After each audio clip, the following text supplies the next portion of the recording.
Suite aux différentes remontées et à la demande du CHSCT, une expertise sur le télétravail va être menée. Youhou, on a gagné! Des entretiens seront conduits au domicile des volontaires pour faire un bilan de l'expérience et des conditions de travail. Ah, vas-y, fais-le! Je sais pas, je risque de me faire remarquer. Mais non, c'est anonyme.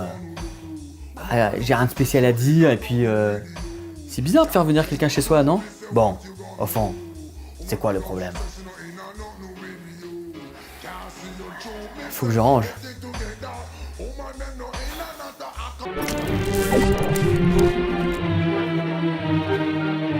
Quel bilan j'en fais? Quel bilan j'en fais? Eh ben déjà sur l'installation, nickel. J'ai pu acheter tout ce dont j'avais vraiment besoin. Je me suis fait des petits plaisirs aussi, que j'ai payé moi-même. L'avantage, c'est que comme je m'y connais en informatique, voilà, ça n'a pas été un souci, quoi. Sinon, ça a mis un peu de temps, mais j'ai réussi à m'organiser pour être efficace et faire en sorte que ça empiète pas sur ma vie privée. Mettre une barrière étanche entre le boulot et le perso. Bon, moi je viens de commander une pizza, moi. Bah ouais, c'est trop tard. Vous savez, finalement, avec les moyens de télécommunication modernes, voilà, c'est pas si difficile que ça de travailler à distance, hein. Allô? Monsieur Pichard?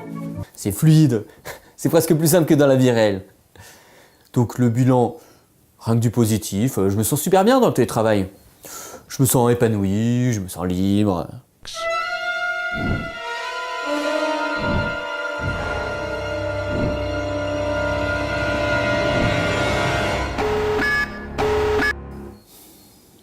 C'est un peu plus compliqué que ça. En fait, si je veux pas paraître trop critique vis-à-vis du télétravail, c'est qu'il y a aussi des vrais avantages.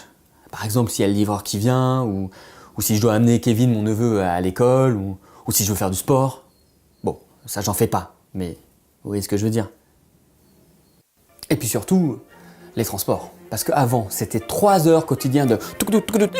Oh, j'ai raté le métro! Alors vite, faut que je prenne la 3, faut que je prenne la 7. La ligne 2 a 10 minutes de retard. Eh oh, poussez-vous! À droite dans l'escalador! À droite! Oui, je sais, je suis en retard, je sais. Voilà, ça c'est tous les matins. Et le soir c'est pareil, sauf qu'il n'y a personne pour me dire que je suis en retard. Et aussi, quand on est concentré sur un dossier, chez soi ça fait...